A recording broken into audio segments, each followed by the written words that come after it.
I just proffered this idea. If YouTube had been around in the 1850s, then surely the talking against slavery would have been against community policy, because it would have been against whatever the WHO equivalent or the government standards. So they would have censored that.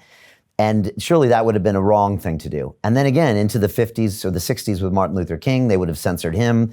They would have censored Stonewall protests in New York City for the gay rights movement. That would have all been clearly against community standards or three-letter acronym organizations. And therefore, there's no debate.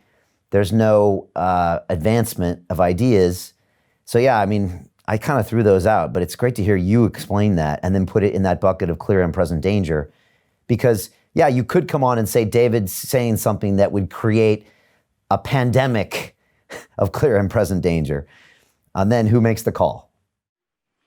Exactly. So let David Icke have his voice on your show. Let Alex Jones rant on Joe Rogan and drink whiskey and smoke marijuana and go on and on about the lizard aliens running the world or whatever the latest crazy conspiracy theory is.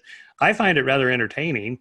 I find it hard to believe that people believe it, but I don't want the government deciding, what people should hear. That's moving toward tyranny and autocracy.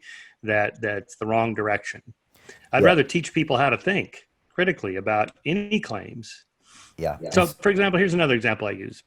So in the book, I talk about David Irving, who, as you know, resides in the UK, and he's kind of a noted Holocaust denier. He calls himself a revisionist, but whatever. And that was that big lawsuit he filed against Deborah Lipstadt for calling him a Holocaust denier, and so on and so forth. Anyway, he was arrested when he went to Austria at the airport. He went there to give a speech. And he not only did he not give the speech, he was just thinking about giving the speech. So in a way, it's a thought crime, because they had him flagged in the airport computer system when you scan the passport that, oh, this is that guy, that rabble-rouser, Holocaust denier guy. We don't want him in our country. Okay, so I actually, he was convicted and he was jailed. So I wrote a letter to the judge on his behalf. Now, I'm like one of the world's leading debunkers of Holocaust denial. I can articulate 20 reasons why David Irving is wrong. But on his behalf, you're locking somebody up for just saying what they think about something that happened during the Second World War, even if he's completely wrong.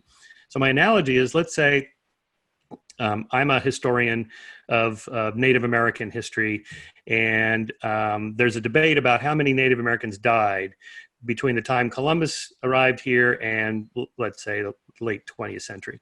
And, and the numbers vary a lot. How many were here before? We don't know exactly. Maybe it was 90 million, maybe it was 50 million. How many died? Maybe it was 90%, mostly of disease, but some of guns and so forth. But let's say I'm a historian. I go, you know what? I think the numbers are way off. I think it's more like 10 million. And maybe only 7 million of those died at the hands of Europeans.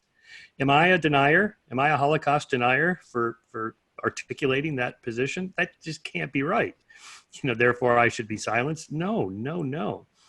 It's like, I understand why in Germany they want to outlaw Holocaust denial and so forth, for historical reasons, but it's still wrong.